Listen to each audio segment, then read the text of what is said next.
Raphaël Mariano Grossi, directeur général de l'Agence internationale de l'énergie atomique.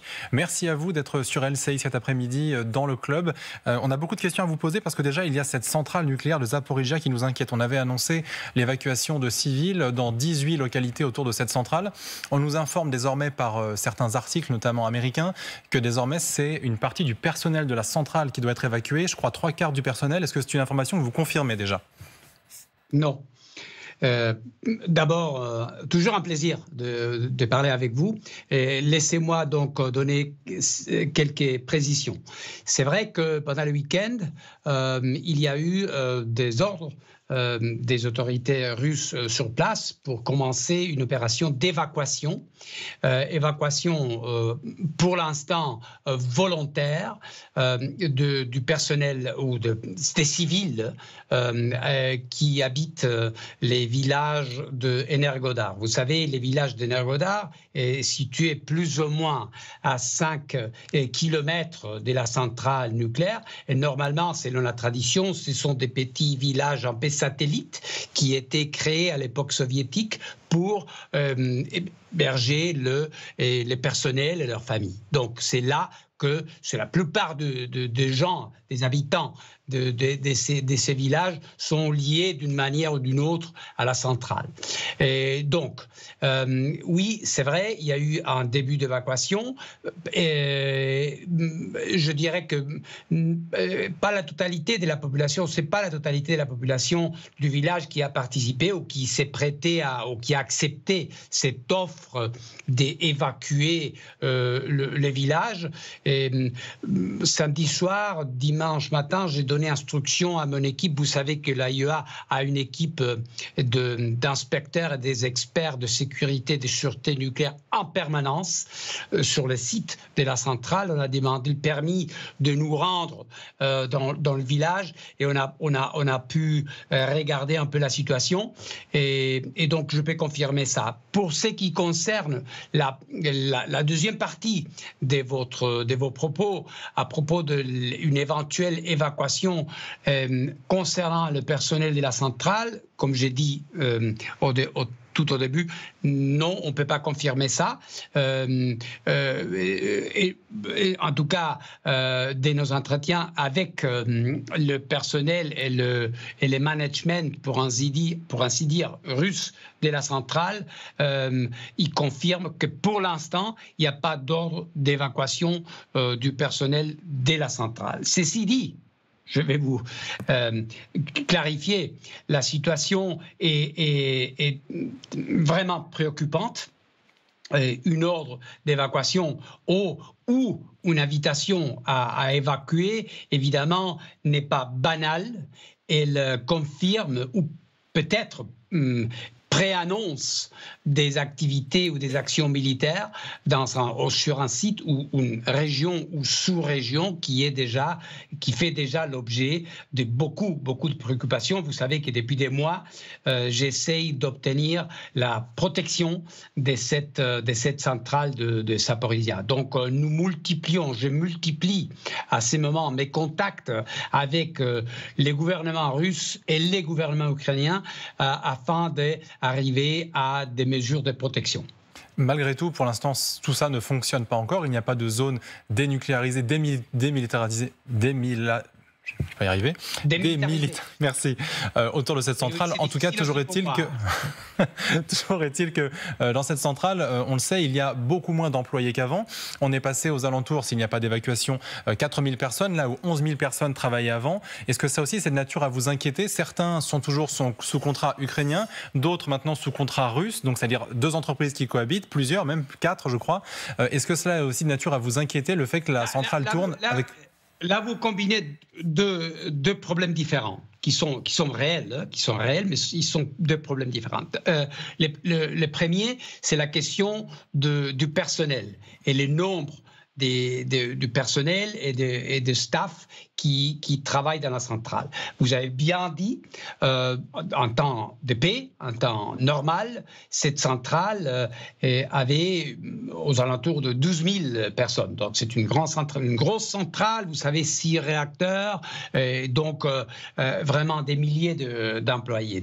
À partir de la guerre, de l'occupation, etc., il y a eu une diminution remarquable du nombre de personnel affectés à la centrale. Je dirais, d'un point de vue strictement technique, et vu le fait que cette centrale n'est pas en train de produire de l'énergie et qu'elle est en train si vous voulez, de tourner à bas régime, je l'ai dit d'une manière informelle et colloquiale, et le nombre de personnel est suffisant. Mais c'est clair qu'il ne serait pas le cas si la centrale devrait tourner normalement. Pour la situation anormale qu'on a en ce moment, je dirais que c'est suffisant, mais on est très près de la limite inférieure. Après, justement, vous faites... oui. Justement, vous dites que la centrale, là, on le sait, les 6 réacteurs sont actuellement arrêtés, donc forcément, ça nécessite moins de personnel, c'est une certitude. En revanche, ce que j'aimerais bien que vous expliquiez à nos téléspectateurs, qui ne sont pas forcément des spécialistes du nucléaire, c'est que malgré tout, la centrale reste extrêmement dangereuse. Ce n'est pas parce que les réacteurs sont arrêtés que le danger est écarté, bien au contraire. Évidemment, évidemment. Les problèmes, là, il y a 2 ordres de problèmes. Le premier, c'est la question des attaques éventuelles. On a eu déjà, et faisant référence à ce qu'on vient de discuter, quand on parle d'évacuation, quand on sait qu'il y a des contre-offensives qui s'annoncent, on sait, et moi je me suis rendu sur place il y a quelques semaines, j'ai dû traverser des champs minés pour arriver à la centrale. Donc la situation se dégrade de jour en jour. Donc ça c'est clair. Et donc il y a la possibilité des attaques directes. Et aussi, et ça nous est arrivé déjà 6 fois, la perte totale d'alimentation électrique. Quand vous perdez, comme vous le savez bien, quand vous perdez la possibilité de recevoir de l'énergie, le régime de refroidissement de la centrale s'arrête et vous pouvez avoir les fameux meltdowns. Donc on en a eu à Fukushima, etc. Donc nous nous inquiétons énormément et c'est pour ça que nous continuons à travailler. C'est vrai, et permettez-moi de faire référence à votre jugement à propos de nos efforts. C'est vrai qu'on n'a pas réussi à avoir un accord pour l'instant, mais cela ne veut pas dire que le travail, l'attention et les efforts que nous déployons n'ont aucun effet. Moi, je pense que c'est le contraire. L'agence, c'est une présence concrète là. On est là, on est en train d'informer sur ce qui se passe et je continue. Je le dis avant, je continue à le dire, on ne va pas s'arrêter jusqu'à ce qu'on aura un accord, d'une manière ou d'une autre.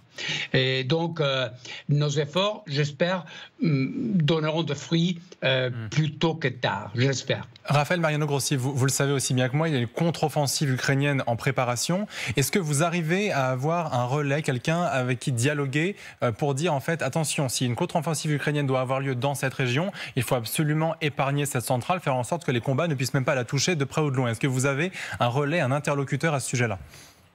Oui, et j'ai dit exactement ce que vous venez de dire. Dans mes propres mots, mais je dis exactement cela. Et je le répète aujourd'hui. Est-ce que vous pensez que vous serez entendu? Je dois être entendu. Et pour ça, il me faut l'appui de la communauté internationale. Et je profite pour dire que je suis très reconnaissant à l'appui du président Emmanuel Macron, qui a été sensible dès le départ à cette problématique, et ce qui n'est pas une surprise, parce qu'évidemment, la France étant un pays leader sur le plan mondial, dans le domaine du nucléaire civil, il y a chez vous une compréhension très claire des dangers attenants. Donc nous continuons.